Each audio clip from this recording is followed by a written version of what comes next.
My hometown Xi'an is one of China's most celebrated ancient capitals, and also the birthplace of Chinese Buddhism. Even today, Xi'an remains one of the world's great centers of Buddhist faith. Of the 8 major schools of Chinese Buddhism, 6 have their ancestral temples right here in Xi'an.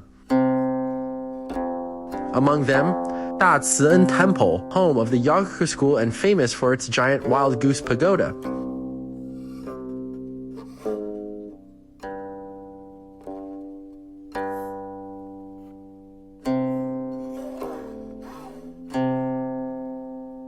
Daxingshan Temple, ancestral home of esoteric Buddhism, whose influence extended deep into Tibetan, Japanese, and Korean Buddhist traditions. Anshangji Temple, the ancestral home of the Pure Land School. As for me, from the time I was old enough to understand, my parents told me more than once that I was prayed into existence at Jingyi Temple, the ancestral home of the Vinaya school.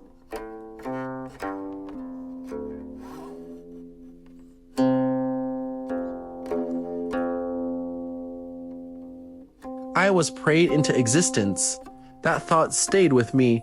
What did it mean to my parents' generation to pray to the Buddha?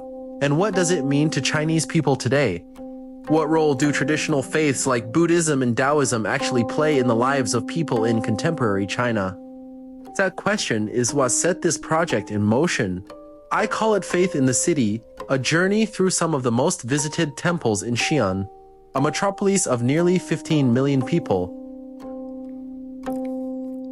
Guangren Temple is the most talked about temple in Xi'an in recent years, drawing more worshippers than almost anywhere else in the city. It sits tucked inside the northwestern corner of Xi'an's Ming Dynasty city wall, one of the few temples built within the old city itself. The first thing that catches your eye is the golden roof of the scripture library. Against the surrounding sea of gray brick, it glows. That golden roof tells you something about what kind of temple this is. Guangren Temple is a Gelug school Tibetan Buddhist temple, and a high-ranking one. In Gelug doctrine, golden roofs symbolize the eternal purity of Buddhist teachings, and only the most important monasteries are permitted to build them, places like the Potala Palace, residence of the Dalai Lama, or Tashi Lunpo Monastery, residence of the Panchen Lama.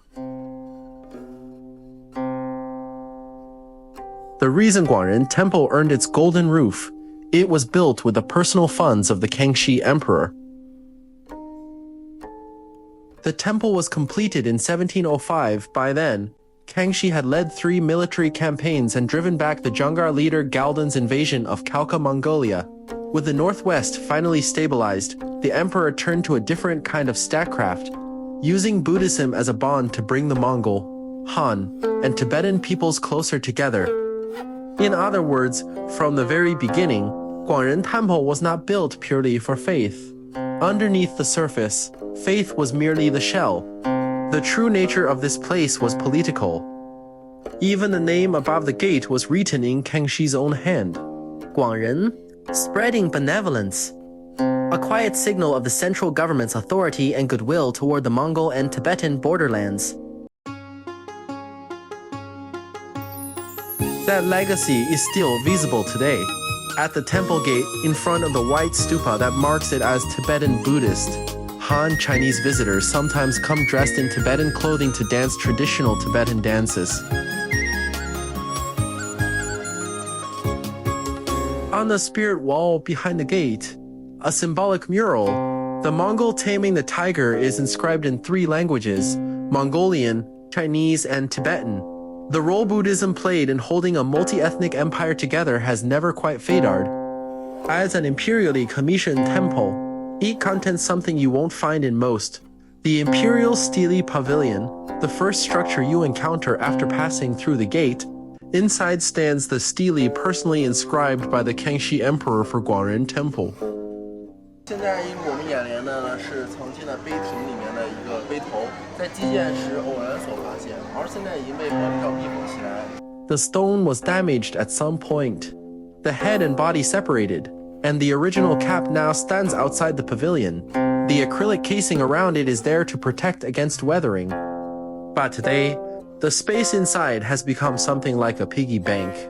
People feed paper bills through the ventilation slots, hoping that this offering will bring them a blessing, or perhaps buy them a little luck.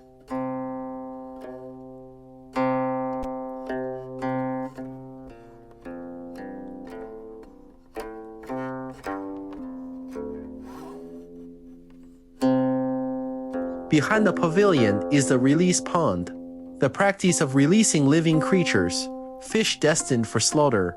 Set free instead is considered an act of Buddhist merit. Today, Guangren Temple's release pond has become a destination in its own right, home to a collection of koi, the most distinctive of which is a red-crowned specimen. The temple even adds mist to the water's surface to heighten the atmosphere. Koi carry centuries of symbolism in Chinese culture: luck, good fortune, perseverance. People stop, watch, take photos. The ritual meaning of release has quietly given way to something closer to wonder and wishful looking. Past the pond is the first of the main halls, the Heavenly King's Hall, dedicated to the four heavenly kings.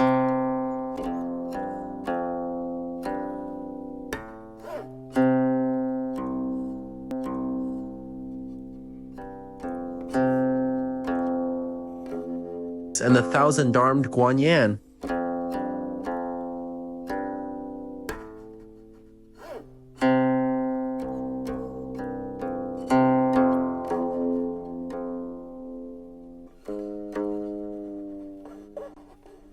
Two large incense burners stand at the entrance, and the crowd around them is constant. Burning incense is the most fundamental ritual act in Chinese religion. The smoke rising upward is believed to carry the prayers of the living to the gods above, a line of communication between the human and the divine. To show proper reverence, worshippers bow or kneel as they offer their incense. The crowd is so dense that you risk burning your hand just trying to find a place to plant your stick. It seems that even before the Buddha, there's no easy place for a wish to land.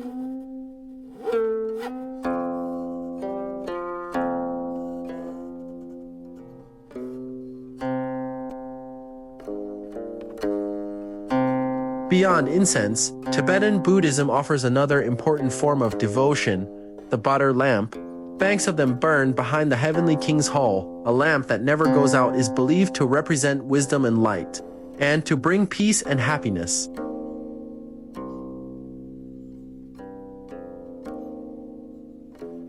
For a donation, you can sponsor a lamp, and write your wish on a small heart-shaped card attached to it. I leaned in close and read many of these cards. One said, "May the power of the Buddha watch over my father, health, peace, all things going well." Another listed 6 names on the left, and on the right, "May our sales soar, our success rates skyrocket." More specific, certainly, but the most specific of all included the date and location of an exam, with a clear request for the Buddha's help in passing it. Faced with a wish that precise, what is the Buddha supposed to do? Send the answer in a dream.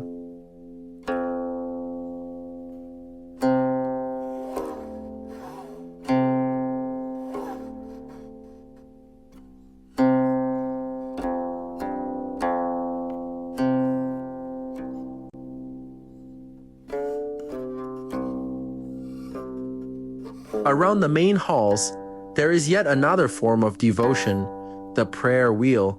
According to Tibetan Buddhist tradition, the 6-syllable mantra, Om Mani Padme Hum, is carved on each wheel, and spinning it once is the equivalent of reciting it once.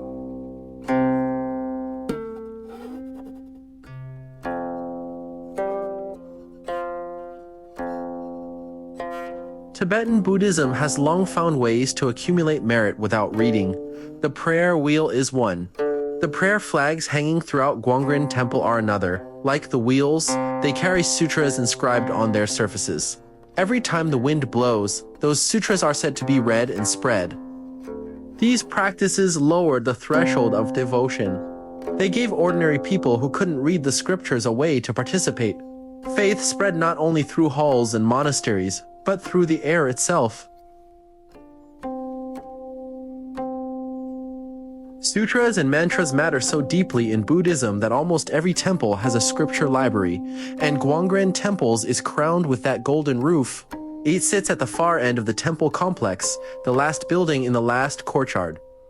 Inside are not only scriptures but relics, the Buddha Sarira, which visitors illuminate with their phone flashlights. A life-size statue of the 12-year-old Shakyamuni. And what is considered the most complete surviving set of sutras in all of China, 6,600 volumes of the Mahaprajnaparamita Sutra, a Ming Dynasty edition revised in 1710. Each of these is extraordinary. And yet none of them is the reason Guangren Temple went viral. The reason Guangren Temple became an internet sensation is a wall, an entirely unremarkable wall, just the outer boundary wall behind the scripture library, but the temple gave it a name, the Wishing Wall. You reach it by passing through the narrow corridor between the scripture library and the wall itself. It wasn't until I arrived there that I realized, this is the most crowded place in the entire temple. At the entrance, a cairn of mani stones and strings of prayer flags set a Tibetan mood, enough that professional photographers set up here to make a living. Then comes the wall itself, less than 100 meters long, covered end to end in red string wish cards. Compared to fighting for a spot in the incense burner, the wishes here are, if anything, even more densely packed.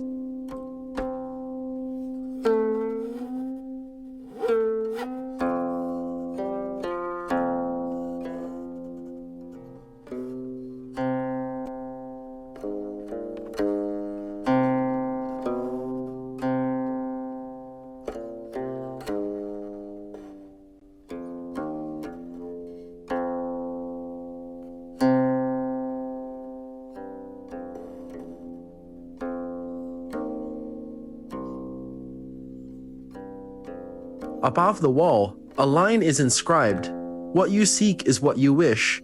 What you wish is what you shall receive." The attribution reads, the Kangxi Emperor, the very man who built this temple. It's a perfect summary of what a Guangren temple has become.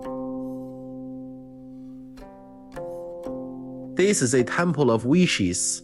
Whether those wishes are ever answered, perhaps that's not entirely the point.